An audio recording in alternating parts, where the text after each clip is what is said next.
পুরান ঢাকা বংশাল বাংলাদেশ মাঠ ওয়াজ মাহফিল হচ্ছে। আমাদের আজকের পরপরই আমাদের কাছে বিস্তারিত আছে আমাদের অন্যতম আজকের ইসলামী মহাসম্মেলনের দাওয়াতি মেহমান হযরত মাওলানা হাবিবুর রহমান কিসমা মুফতি সাহেব, তিনি অল্প কিছুক্ষণের মধ্যে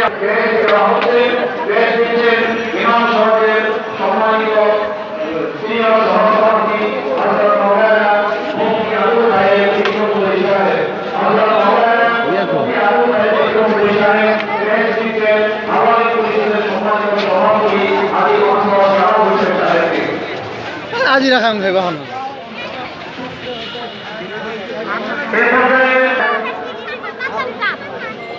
সাংগঠনিক সম্পাদক হাজী মোহাম্মদ আরিফুর রহমান জলি সাহেবকে পেশ দেওয়া হচ্ছে। ইমাম সমাজের পক্ষ থেকে পেশ প্রদান করছেন মুফতি মীর মোহাম্মদ হেদায়েতুল্লাহ গাজী, সংগ্রামী সেক্রেটারি ইমাম সমাজ বংশাল জোন।